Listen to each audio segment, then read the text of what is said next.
Peggy 18.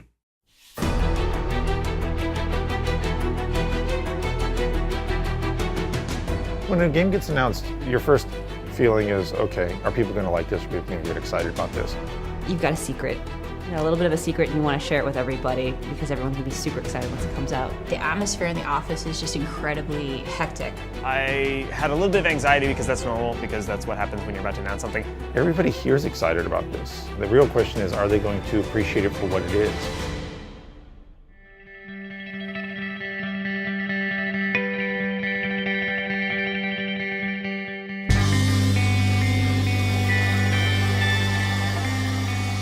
The things that we think about and get really anxious about in the continuation of, you know, such a big franchise like Borderlands is always are we providing something in the game that fans are going to react to and want? Sometimes I'm a little nervous that people will look at this and say, why isn't it Borderlands 3? Because we wanted to tell more stories that take place in the world that's here. And also between Borderlands 1 and Borderlands 2, we're trying to give them something for everyone who still has their consoles and still wants to play more Borderlands, you know? I have no idea. Because I know we wanted to do something with the Bandit Bus. That was always the intent there, was that they made something. This takes place chronologically after Borderlands 1. That could literally be the blue bus from Borderlands 1. They just stole it or whoever. Okay. The idea that they somehow got a hold of that bus and then threw bandit crap on top of it is pretty good. The idea for the pre-sequel basically came about where Randy Pitchford worked something out with 2K where we wanted to make another Borderlands game, but also wanted to be able to work with 2K Australia to make it, basically, something that we wouldn't make entirely internally. They'd finished up BioShock Infinite, and they had some bandwidth. They wanted to know what their next big adventure was. We felt like there was just a lot more that we could be doing in the Borderlands universe, and the idea of another standalone experience had come up. It really came from a sort of mutual momentum to the logical place of what can we do that would be fun and cool, tell a cool story, and let us work with these really great guys in Australia.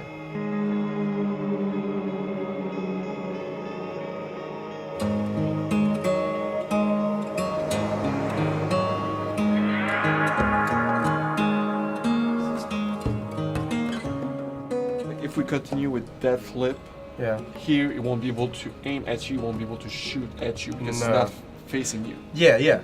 Well, that's fine though, because that was the original problem that we were having. If we tried to turn him around, he would wig out of it. It's the AI component only supports 3. That's so what I start thought. a loop and an end. So unless Pat codes in something specifically for it to support 4 animations, so it looks good, we needed 3 parts.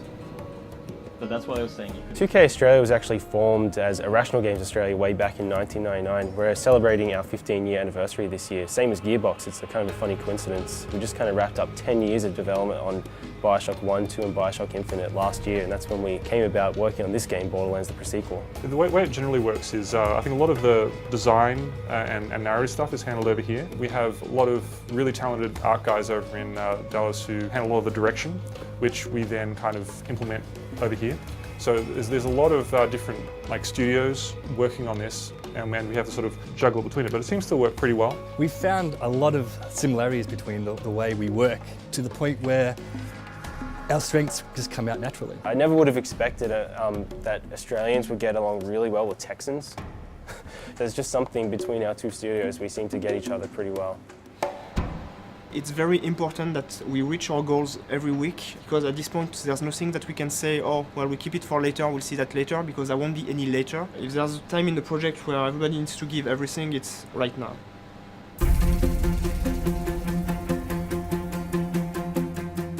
Gearbox is enabling Australia to really bring their creative vision to it, but Australia is respecting the experience and everything that Gearbox has done to build the brand. I mean, I am happy to take some credit for Borderlands generally existing. I'm actually really proud of that. But it doesn't exist without Gearbox and the team, the people. And there's some really cool stuff that shows up every day. You go peek over someone's shoulder or wander in the designer room and see somebody building something that I never thought of, never imagined. It's 2 great teams working on this project, doing some really, really fun and cool stuff.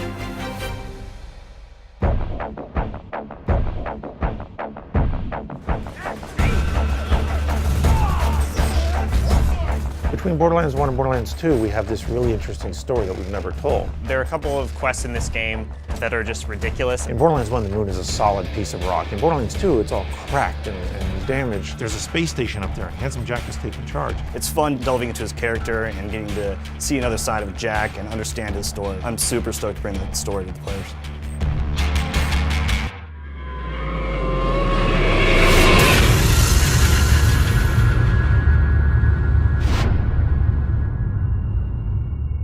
You kinda